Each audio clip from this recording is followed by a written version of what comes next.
الله وبركاته.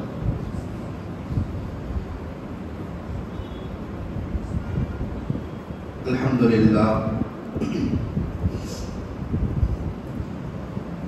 لله نحمده ونستعينه ونستغفره ونؤمن به ونتوكل عليه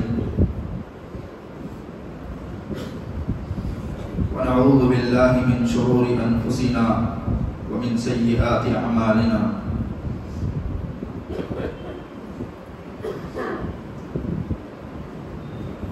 من يهده الله فلا مضل له ومن يضلله فلا هادي له.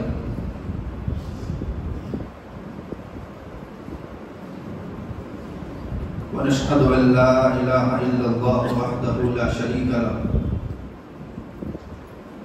ونشهد أن سيدنا وسندنا ومولانا محمدا عبده ورسوله. وصلى الله تبارك وتعالى عليه وسلم تسليما كثيرا كثيرا. أما بعد فأعوذ بالله من الشيطان الرجيم. بسم الله الرحمن الرحيم. أتى أمر الله فلا تستعجلوه سبحانه وتعالى عما يشركون. وقال الله عز وجل: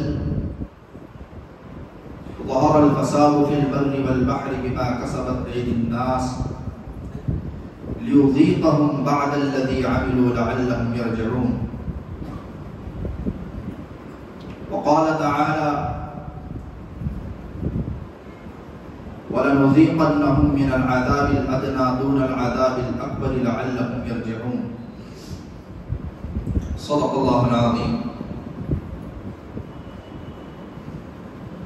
ہر قسم کی تمام تعریفیں سزاوار ہوں اس خالق کائنات پر جو تمام جہانوں کا پالنہار ہے. درود و سلام ہو ذات قدوسی و شیم صاحب الجود والکرم تاجدار حرم نبی اکرم صلی اللہ علیہ وسلم پر اور آپ کی آل اور اولاد پر، تمام صحابہ پر، تابعین پر، تبع تابعین پر، متبعین پر، تمام اولیاء اللہ پر. اسی طریقے سے یہ سلسلہ چلتا رہے قیامت تک کے آنے والے تمام مسلمانوں. میرے محترم عزیز دوستوں، بزرگوں اور نوجوان ساتھیوں، اس وقت ہم جو ہے مکمل طور پر دنیا کے پیچھے انسان آج لگا ہوا ہے.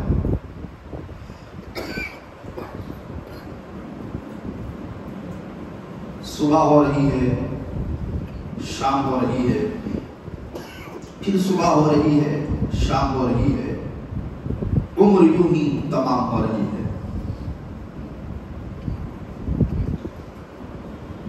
آنکھ کھلتے ہی دولت، مال، پیسہ، کھانا، پیٹ، عیاشی، خواہشات، اس کے پیچھے آج انسان جو ہے پوری توجہ کو ڈال دیا ہے.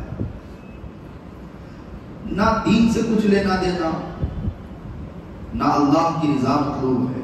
کوئی چیز جو ہے آج ہمارے نزدیک سوائے دنیا کے نہیں ہے.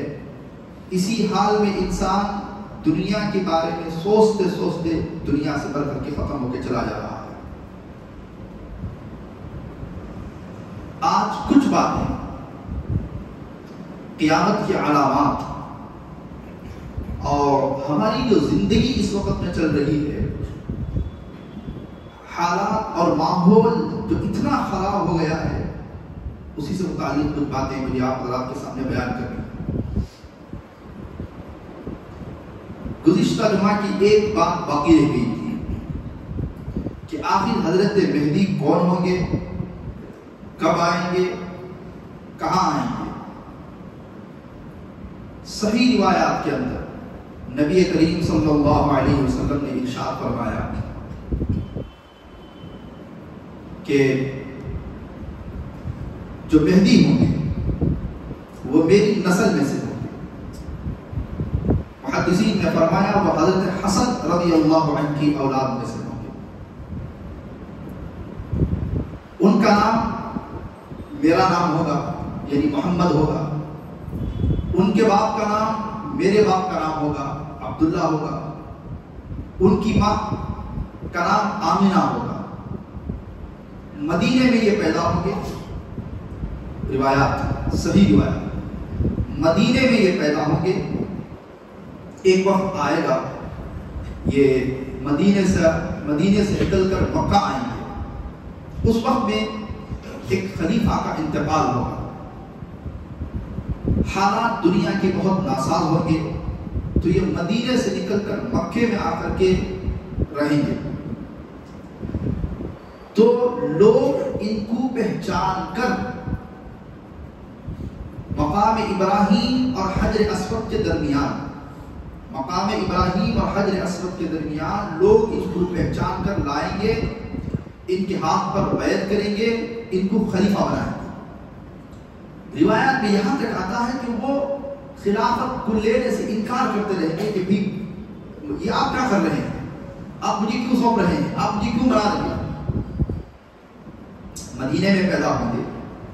نام محمد ہوگا, باپ کا نام عبداللہ ہوگا, ماں کا نام آمینہ ہوگا. میری نسل سے ہوں گے. حضرت حسن رضی اللہ عنہ کی اولاد میں سے ہوں گے. یہ بھی علماء نے فرمایا کہ حضرت حسن ہی کی اولاد میں سے کیوں. ایک حکمت یہ بیان فرمائی, معلوم ہونا یہ چاہیے, آپ کو معلوم ہے کہ حضرت حسن رضی اللہ عنہ نے ایک وقت میں اپنی خلافت سے دستبردار ہو کر کے امیر معاویہ کے ہاتھ پر بیعت کی تھی. مجھے اس تفصیل میں آپ جانا نہیں. حضرت حسین رضی اللہ عنہ نے اس وقت میں کہا بھی تھا کہ بھائی آپ بھی کیا کر رہے ہیں. تو حضرت حسن نے فرمایا کہ اگر خلافت کا میں مستحق نہیں ہوں تو مجھے خلافت نہیں چاہیے. اگر تم مجھے خلیفہ مانتے ہو, خلافت میرا حق ہے, تو میں اپنی خلافت معاویہ کو گفٹ کرتا ہوں. تو جس خلافت سے آپ نے دستبردار ہوئے اور ہاتھ اٹھائے تھے, اللہ تعالیٰ کو یہ ادا اتنی پسند آئی کہ آخری جو خلیفہ اس امت کے ہوں گے, لوگ ان کو چن کر کے, ڈھونڈ کر کے ان کے ہاتھ میں لے جا کر کے خلافت کو سونپیں. یہ حکمت ہے جو علماء نے اپنے علم اور اپنی بصارت, اپنی فہم کے مطابق جو ہے بیان کی ہے. قرآن اور حدیث کی کوئی بات نہیں ہے. لیکن جگہ بہ جگہ آج جو مہدی پیدا ہو رہی ہیں, معلوم ہونا چاہیے اس وقت دنیا میں کئی مہدی ہیں جو یہ کہہ رہے ہیں کہ میں مہدی ہوں اور میں ہی جو ہے سب کچھ درست کرنے کے لیے آیا ہوں. اللہ تعالیٰ جو ہے جو حضرات ان کے فتنے میں آ رہے ہیں, ان کے فتنہ کسے کہتے ہیں؟ فتنہ کہتے ہیں آزمائش اور امتحان. ایسی آزمائش, ایسا امتحان جسے لوگ جلدی سے سمجھ نہ پائیں. لوگ جسے آسانی سے سمجھ جائیں اسے فتنہ نہیں کہیں گے. سمجھ میں نہیں آتا, لوگ کہتے ہیں کہ کیا سازش ہے, یہ سمجھ میں نہیں آ رہی ہے, اس کی کیا سازش ہے, کیسا شریعتر اس نے رچا ہے, کیا چال اس نے چلی ہے, کیا چاہ رہے ہیں, کیا ہو رہا ہے, پتہ نہیں چل رہا ہے. اسی کو فتنہ کہتے ہیں. سورہ کہف کی تلاوت کے متعلق جو احادیث آئی ہیں, ان احادیث میں محدثین نے یہ بات ارشاد فرمائی کہ جو انسان جمعے کے دن سورہ کہف کا اہتمام کرے گا, اس جمعہ سے لے کر کے آنے والی جمعہ تک اللہ تعالیٰ اس کے اندر ایک نور پیدا کرے گا. نور پیدا ہوگا, وہ اپنی نور کی آنکھوں سے دنیا کو دیکھے گا, اس کے دل کی آنکھیں کھل جائیں گی اور وہ اس طریقے کے شرور اور فتن اور دجل سے محفوظ رہے گا. وہ سمجھ پائے گا کہ کیا ہو رہا ہے. ایک ہوتی ہے یہ آنکھیں, ایک ہوتی ہے دل کی آنکھیں جس سے انسان جو ہے فتنوں کو سمجھتا ہے. اللہ تعالیٰ وہ دولت نصیب فرمائیں گے. اس وجہ سے ہر انسان کو جو ہے جمعے کے دن سورہ کہف پڑھنے کا اہتمام کرنا چاہیے. اللہ تعالیٰ دجال کے دجل سے حفاظت فرمائے. تو حضرت مہدی جو آئیں گے، قیامت کی بڑی نشانیوں میں سے وہ سب سے پہلی نشانی ہوگی حضرت مہدی کا ظہور، حضرت عیسیٰ کا نزول۔ حضرت عیسیٰ علیہ السلام حضرت مہدی ہی کے زمانے میں آسمانوں سے اتریں گے، یہ نزول ہوگا۔ حضرت مہدی ایک روایت میں آتا ہے بچپن سے ہی مہدی ہے، ایسی کوئی چیز ان کے اندر نہیں ہوگی، سیدھے سادے آدمی ہوں گے، سمپل آدمی ہوں گے، دیندار آدمی ہوں گے، سمپل آدمی ہوں گے۔ ایک ہی رات میں اللہ تبارک و تعالیٰ ان کے اوپر جو ہے سارے معاملات کو کھول دے گا، ایک ہی رات۔ مثال کے طور پر میں آپ حضرات کو مثال دوں، عمر بن عبدالعزیز رحمۃ اللہ علیہ کے بارے میں آپ نے سنا ہوگا، آپ کے واقعات، آپ کا عدل، آپ کا انصاف، اور جو بزرگیت ان کے اندر تھی، جو سادگی ان کے اندر تھی، وہ عمر بن عبدالعزیز خلیفہ بننے سے پہلے اتنی زیادہ نہیں تھی۔ شہزادے تھے اور ٹھاٹ باٹ، کھانا پینا اور بہت آرام سے رہتے تھے۔ جیسے ہی خلافت کا بوجھ پڑا، راتوں رات بدلے، کیفیت بدل گئی، طبیعت بدل گئی۔ اسے کہتے ہیں کہ ذمہ داری پڑتے ہی انسان بدل گیا۔ تو اللہ تعالیٰ اس طریقے سے حضرت مہدی کو راتوں رات چینج کرے، بدلے، اور لوگ ان کو پہچان کر کے ان کے ہاتھ پر خلافت کی بیعت کریں گے۔ حجر اسود اور مقام ابراہیم کے سامنے وہ انکار کرتے رہیں گے۔ اب ذرا بتائیے، جو حضرات چھپ چھپ کر کے مہدی ہونے کا دعویٰ کر رہے ہیں، چھپ چھپ کر کے چھوٹے چھوٹے نوجوانوں کو جو ہے گمراہ کر رہے ہیں، ان کے بارے میں کیا خیال ہے؟ تو ایسے فتنوں سے اللہ رب العزت جو ہے ہماری حفاظت فرمائے۔ اصل میں ہماری پریشانی اور ہماری مصیبت یہ ہے کہ ہم لوگ اپنی اولاد کو دین کی صحیح تعلیم ہی نہیں دے پائے۔ ارے کہاں سے دے پاتے؟ ہم خود صحیح تعلیم یافتہ نہیں ہیں، نہ قرآن کا پتہ، نہ حدیث کا پتہ، نہ ہماری اولاد کس طرف جا رہی ہے، کہاں جا رہی ہے، ان کی صبح کیسے ہو رہی ہے، ان کی شام کیسے ہو رہی ہے، ان کی زندگی کیسے گزر رہی ہے، کچھ پتہ نہیں۔ پیدا کر دیے، بہت بڑا کام کر دیا، گلیوں میں پھر رہے ہیں، ہر طرف حالات اتنے زیادہ خراب ہیں۔ لوگ آ کر کے جو مسائل پوچھ رہے ہیں، لوگ آ کر کے جو درد بیان کر رہے ہیں، سن کر کے خون کے آنسو نکلنے کو جی جاتا ہے، کیا ہو رہا ہے۔ ایک اسکول میں، گرلز اسکول کے بارے میں یہ بات سامنے آئی، حالانکہ بہت شدید افسوس کی بات یہ ہے کہ وہ اسکول ہماری ہی ہے، یعنی مسلمانوں ہی کی ہے، یہاں کی نہیں، میں بنگلور کی بات کر رہا ہوں۔ SSLC کی جو طالبات ہیں، 90% کلاس میں اسموکنگ کر رہی ہیں، 90% لڑکیاں، 90%، 10% نہیں۔ اور ہر لڑکی دوسری لڑکی کو سوال کرتی ہے کہ کون ہے تمہارا بوائے فرینڈ، کون ہے؟ ارے کوئی نہیں ہے۔ میں بتاؤ تو صحیح کون ہے، کیا ہے؟ ہر لڑکی کی زبان پر بوائے فرینڈ لڑکا، اور ہر لڑکی کی زبان پر گرل فرینڈ لڑکی۔ لڑکے نشے کے عادی ہو گئے، کسی کام کے نہیں رہے، بیکار کے ہو گئے۔ اس کے ذمہ دار، خدا کی عزت و جلال کی قسم یاد رکھیے، اس کی ذمہ داری ماں باپ پر آتی ہے۔ میں عموماً جب ماں باپ اپنے اولاد کی نافرمانیاں، اپنے اولاد کا بگڑ جانا لا کر کے بیان کرتے ہیں، تو بے جھجک میرے دل و دماغ میں پہلا سوال یہ آتا ہے کہ یہ تمہاری ہی ڈھیل اور تمہاری ہی تربیت نہ کرنے کا نتیجہ ہے۔ اتنا ڈھیل چھوڑتے ہیں کہ بچے جا کر کے ایسے موڑ پر کہ جہاں سے ان کو گھما کر کے لانا مشکل ہوتا ہے، تب آ کر کے دعائیں پوچھتے ہیں، وظائف پوچھتے ہیں، حالات سناتے ہیں۔ ارے ڈے 1 سے پہلے دن سے کیوں تربیت نہیں کی؟ اللہ کے سامنے ان اولاد کے بارے میں سوال ہوگا تو کیا جواب دیں گے؟ معارف الحدیث کے اندر حضرت شفیع صاحب نور اللہ مرقدہ نے اس آیت کی ذیل میں کہ لا تقتلوا اولادکم خشیۃ املاق، کہ اپنی اولاد کو رزق کے ڈر سے، رزق کی تنگی کی وجہ سے قتل نہ کرو، ان کو بھی کھلانے والا اللہ ہے، تمہیں بھی کھلانے والا اللہ ہے، اولاد کو پالنے والا اللہ ہے۔ اس آیت کی تفسیر میں حضرت شفیع صاحب لکھتے ہیں ایک انسان کو اللہ نے اولاد دی، بہت بڑی نعمت ہے عزیز دوستو بزرگو۔ یہ جو اولاد ہے نا یہ پتھر ہے، ماں باپ اور استاد ان کو صحیح ملنا چاہیے، ٹیچر ماں باپ اور استاد اس پتھر کو صحیح طریقے سے تراشیں گے، یہ ہیرا بن جائے گا، یہ ہیرا بنے گا۔ اگر ماں باپ اس کو تراشیں گے نہیں تو یہ کیچڑ میں پڑا ہوا ایک پتھر بن جائے گا۔ لڑکیوں کی حالت آج کل واٹس ایپ میں بہت گردش سے 2-3 ویڈیو وائرل ہو رہے ہیں۔ مجھے سب سے پہلی بات تو یہ ہے کہ لڑکیاں برقع پہن کر کے اور اسکول کی کالج کی لڑکیاں جو ہے اسموک کر رہی ہیں اور غیروں کے ساتھ ہنسی مذاق اڑا رہی ہیں، یہ تو افسوس کی بات ہے ہی، لیکن ایک حقیقت ہے میں اپنی یہاں پر یہ رکھنا چاہتا ہوں، اللہ کے لیے جو حضرات یہ ویڈیوز کو وائرل کر رہے ہیں وہ ایک دم بے وقوف ہے۔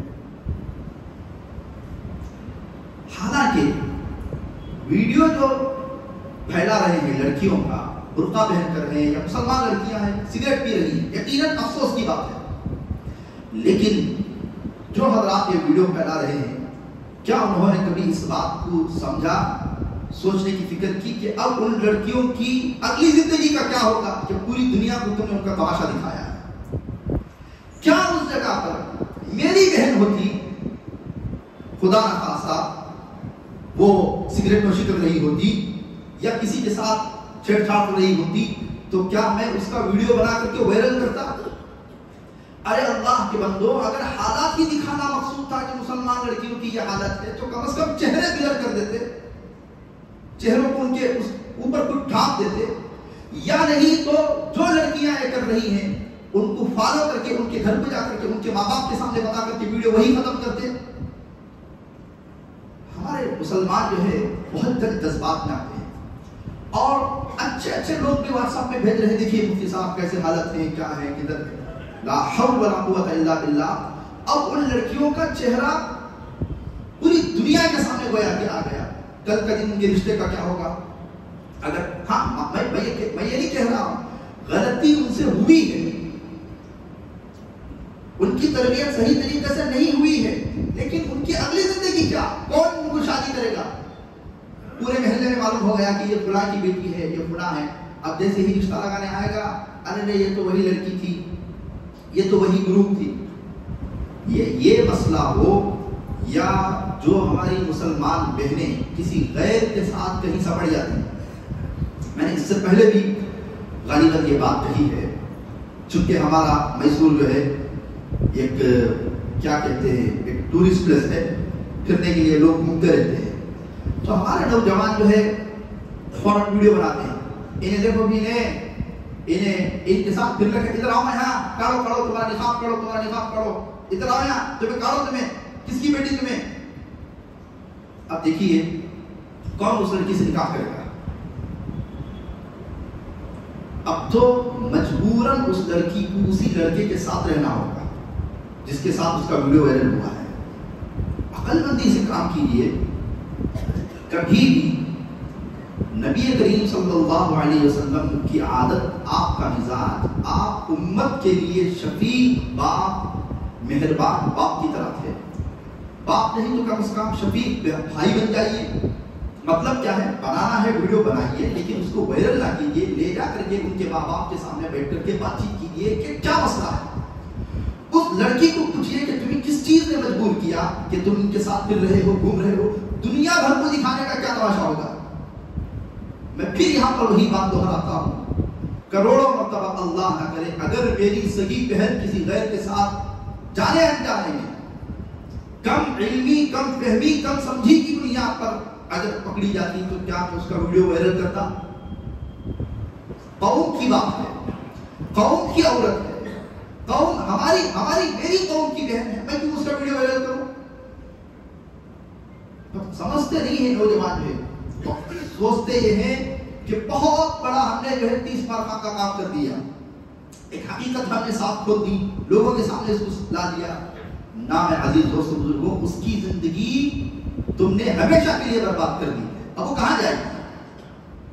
اس وجہ سے ذرا جوش کے ساتھ ہوش بھی بہت ضروری ہے۔ اپنی بچیوں کو کنٹرول میں رکھیں، اپنے بچوں کو کنٹرول میں رکھیں۔ 15 سال کی لڑکیاں، بیوقوف لڑکے جن کی زندگی کا کام ہی لڑکیوں کو ہوس اور شکار بنانا، وہ بنا رہے ہیں۔ اور یہ جو انٹرنیٹ کا دور آ گیا ہے، نبی کریم صلی اللہ علیہ وسلم نے قیامت کی علامت جو بتلائی ہے، اس حدیث کو بھی میں پڑھ کر کے سناؤں گا، اس میں یہ بھی ایک بات سامنے آئی ہے کہ قیامت کے قریب گانے والی زیادہ ہو جائیں۔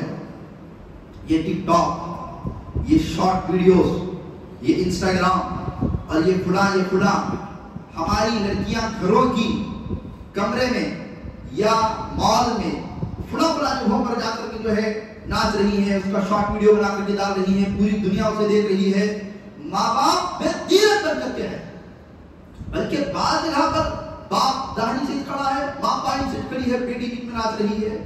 لا حول ولا قوت الا باللہ العلی العظیم۔ اس دن کو دیکھنے سے پہلے زمین پھٹ کر کے دھس کے نہیں جاتے کہ کیا چیز کا تماشا بنا رکھے ہیں۔ اگر جو اولاد، دیکھیے ہماری سب سے بڑی مصیبت یہ ہے کہ ہم یہ سمجھتے ہیں کہ پوری دنیا کی لڑکے لڑکیاں غلط ہیں، میرا بیٹا بیٹی صحیح ہے۔ کیسی چیزیں یوٹیوب کے اندر آ رہی ہیں، کیا پتا نہیں۔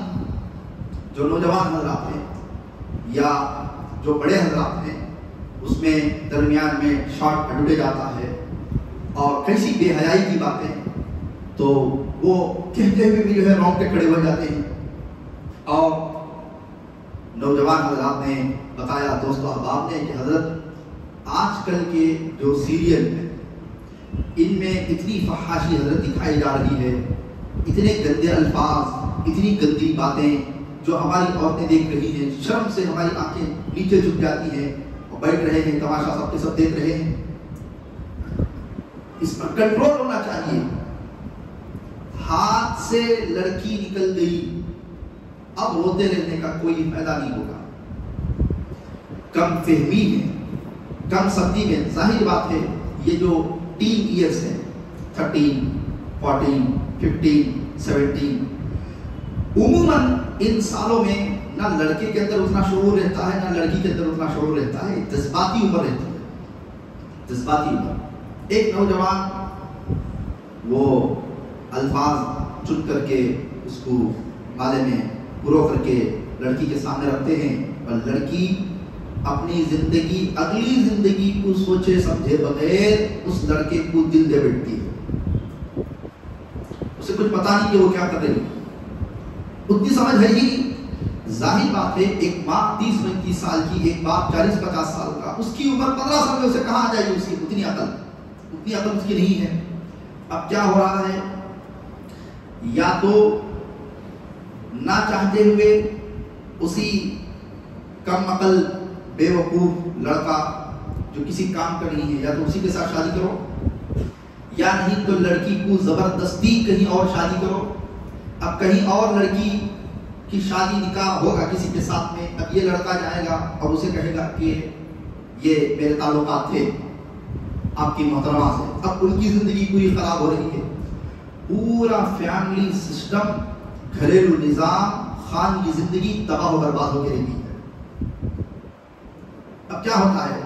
حالات جو چل رہے ہیں، ظاہر بات ہے کتنا اچھا بھی جوڑا ہو میاں بیوی کا، آگے چل کر کے کچھ باتیں ہوتی ہی ہیں جو شادی شدہ حضرات ہیں وہ سمجھتے ہیں۔ کچھ اونچ نیچ ہوتی ہے کہ بیوی کو ہم نے کیوں آئرن نہیں کیا، کھانا کیوں نہیں پکایا، نمک کیوں کم ڈالا، کیوں اوپر جا رہی ہو، کیوں نیچے آ رہی ہو، کیوں صبح میں اتنے بجے اٹھ رہی ہو۔ شوہر تو پوچھے گا ہی پوچھے گا اپنی بیوی سے۔ اور یہ لڑکی آزاد زندگی اپنے ماں باپ کے گھر میں گزار کر کے گئی ہے، نہ زندگی گزارنا سیکھی ہے، نہ سسرال میں رہنا سیکھی ہے، نہ کوئی تربیت نہیں ہے لڑکی کو۔ اب چلے گی تو شوہر خامخواہ ناراض ہوگا، اب شوہر ناراض ہوگا، شوہر ڈانٹے گا، شوہر ایک بات بولے گا، شوہر ٹوکے گا، تو لڑکی کی دماغ میں فوراً آئے گا کہ یہ کیسا کمبخت ہے، میں جس سے عشق کرتی تھی وہ کتنے اخلاق کا تھا، کتنی میٹھی باتیں کرتا تھا، کتنی اچھی باتیں کرتا تھا، چاند توڑ کے لانے کا وعدہ کیا تھا، ستارے ہاتھ میں رکھنے کا وعدہ کیا تھا۔ لڑکیاں سوچتی ہیں یہ کیسا ظالم شوہر مل گیا، کیونکہ یہ جو عشق ہے یہ انسان کو اندھا کر دیتی ہے. کیا پتہ چلتا ہے؟ کچھ بھی نہیں پتہ چلتا ہے.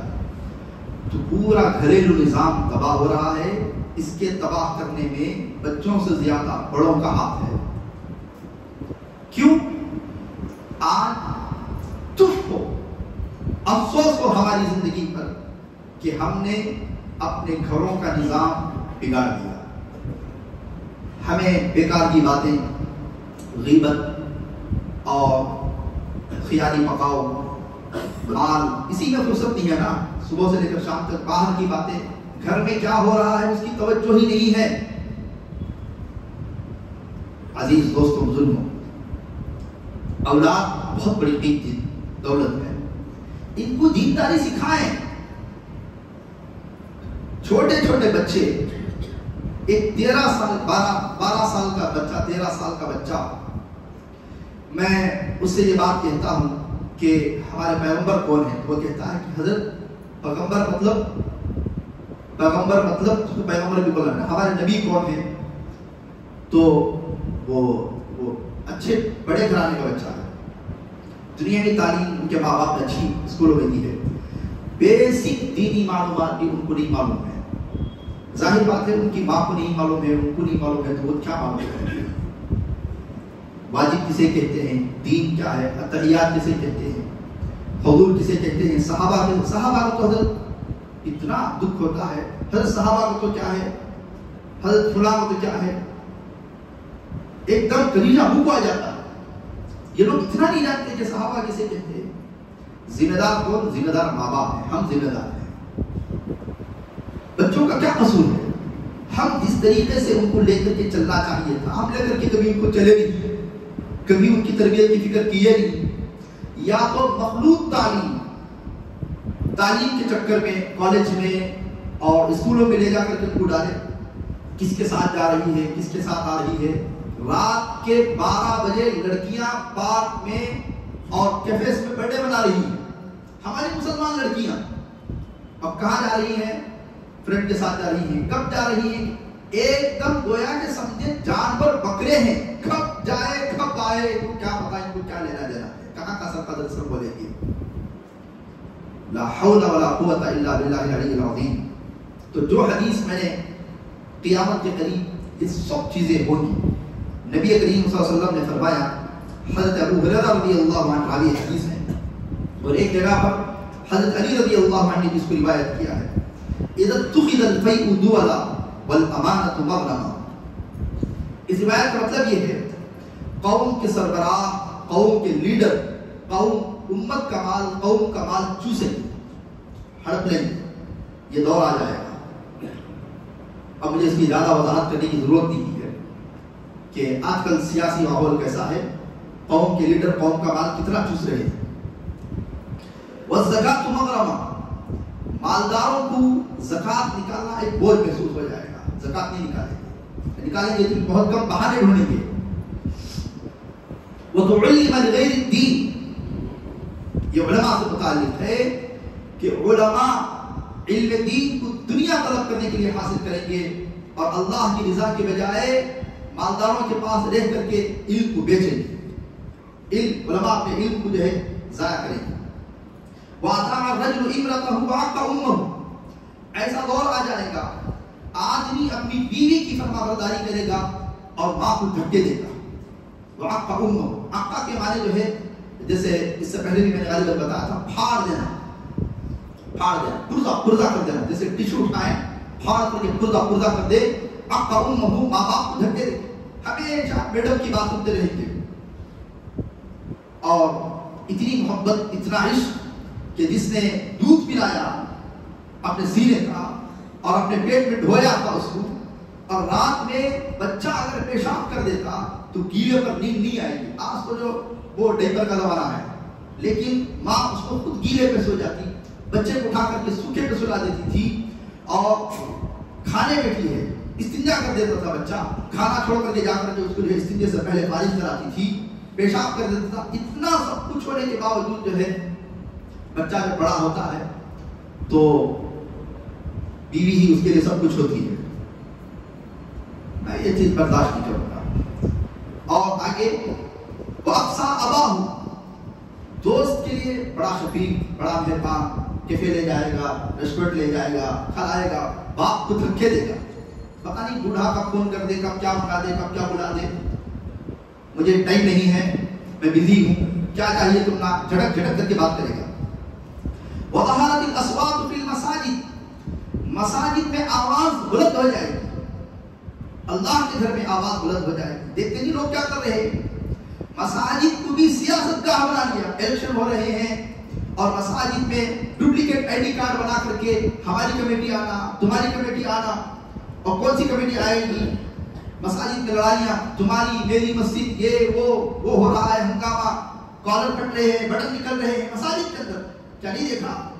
نبی کریم صلی اللہ علیہ وسلم نے 1400 سال پہلے بیان فرمایا، وَصَادَ الْقَبِيلَةُ فَاسِقُهُمْ، قوم کا، محلے کا سب سے گنہگار بدترین آدمی ان کا لیڈر بن جائے گا۔ آج ہمارے لیڈر جو بھی کارپوریٹر ہیں، اللہ ماشاء اللہ، مگر یہ کہ اللہ نے جس کو بچا لیا، ان کے علاوہ جو اکثر ہیں محلے میں سب جس کے سردرد آ گئے ہیں وہی محلے کا کارپوریٹر بنا ہوا ہے، رشوت، سود، مگر یہ کہ اللہ نے کسی کو بچا لیا۔ اگر یہ جملہ نہیں بولا تو پھر میری بھی خیر نہیں ہوتی۔ وَكَانَ زَعِيمُ الْقَوْمِ أَرْذَلُهُمْ، اور قوم کا سب سے ذلیل آدمی ان کے سر پر بیٹھ کر کے ان کی حکومت کرے گا، اور شریف لوگ اپنے اپنے کام میں رہیں گے۔ وَأَكْرِمُ الرَّجُلُ مَخَافَةَ شَرِّهِ، لوگ ایک دوسرے کا اکرام اس کے شر سے بچنے کے لیے کریں گے۔ بہت ڈینجر اپنی بات، آئیے بیٹھیے، اسلام خیریت ہے، لوگ سلام کریں گے، اعزاز کریں گے، اکرام کریں گے، اس کو شال ڈالیں گے، اس کو ہاتھ ڈالیں گے، کیوں؟ اس کے شر سے بچنے کے لیے۔ اسے دودھ ڈالتے رہنا بس آپ کو، یہ جو تجھے برابر نہیں ہے، جو تجھے کیا ہے برابر نہیں۔ وَظَهَرَتِ الْقَيْنَاتُ وَالْمَعَازِفُ، گانے والیاں بہت زیادہ ہو جائیں۔ آج دیکھیے گھر گھر میں لڑکی ٹک ٹاک پر ویڈیو بنا کر کے ڈال رہی ہے، یا اس کا مطلب بعض علماء نے یہ بھی فرمایا کہ گانے والیوں کا اکرام کیا جائے گا، اوارڈ دیے جائیں گے، ناچنے والیوں کی جن کی کوئی حیثیت نہیں، سینکڑوں مردوں کے پاس جنہوں نے جن کے ساتھ رہنا ہے، ان کے ساتھ رنگ رنگیلیاں بچانا ہے، ان کو دنیا بڑے عزت اور شرف کی نگاہ سے دیکھے گی۔ وہ عورت جو پردے میں چھپا کر کے اپنی عفت اور پاک دامنی کو رہی، اسے ذلیل نگاہوں سے دیکھا جائے گا، کیا برقع پہن کر کے آئی ہے، اور جو ٹھمکے گی سارے مردوں کے سامنے ہاتھ ملا کر کے خوشی سے بات کرے گی، اس کا اعزاز، اس کا اکرام اور اس کو اوارڈ دیا جائے گی۔ وشربت الخمور، اور شراب عام ہو جائے گی۔ وَلَعَنَ آخِرُ هَذِهِ الْأُمَّةِ أَوَّلَهَا، اس امت کے لوگ اپنے پیچھے والے لوگوں کو بیوقوف کہیں گے۔ کیا لوگ آئیں ان سے پہلے کہ پرانے دماغ کے پتھر کے زمانے کے، ہمیں جو ہے راکٹ کے زمانے کے ہیں۔ فَلْيَرْتَقِبُوا عِنْدَ ذَلِكَ رَيْحًا حَمْرَاءَ وَزَلْزَلَةً خَصْفًا وَمَسْخًا، اس کے بعد فرمایا جب یہ ہو جائے تو پھر بے موسم کی بارشیں ہوں گی، پھر ہوائیں تیز ہو جائے گی، ہوا لال ہو جائے گی، گرم ہوائیں آئیں گی، اور اس وقت میں زلزلے آئیں گے، پوری دنیا میں تباہی مچی ہوئی ہوگی۔ یہ سب نبی کریم صلی اللہ علیہ وسلم نے 1400 سال پہلے بیان فرمایا۔ بہرحال عزیز دوستوں، بزرگوں، زندگی کو بدلنے کی کوشش کریں، اپنے اولاد کی اللہ کے لیے حفاظت کریں۔ ہاتھ سے نکل جانے کے بعد پھر خون کے آنسو ہونے کا فائدہ کیا؟ پہلے ہی سے کنٹرول کرنے کا جو ہے کوشش کریں۔ مرد بچے جو ہے، ہمارے لڑکے جو ہے، صبح میں کہاں اٹھ رہا ہے، کہاں جا رہا ہے، کس کے ساتھ بیٹھ رہا ہے، کس کے ساتھ کھا رہا ہے، کہیں نشہ تو نہیں کر رہا ہے، موبائل میں کیا دیکھ رہا ہے، ہماری لڑکیوں کا کیا حال ہے، ہماری بڑی بچوں کا کیا حال ہے، چھوٹی بچوں کا کیا حال ہے، کیا سیکھ رہے ہیں، پوری قید نگرانی کریں، اور اپنی زندگی بھی جو ہے سنوارنے کی، بدلنے کی، دین پر ایمان پر چلنے کی فکر کریں۔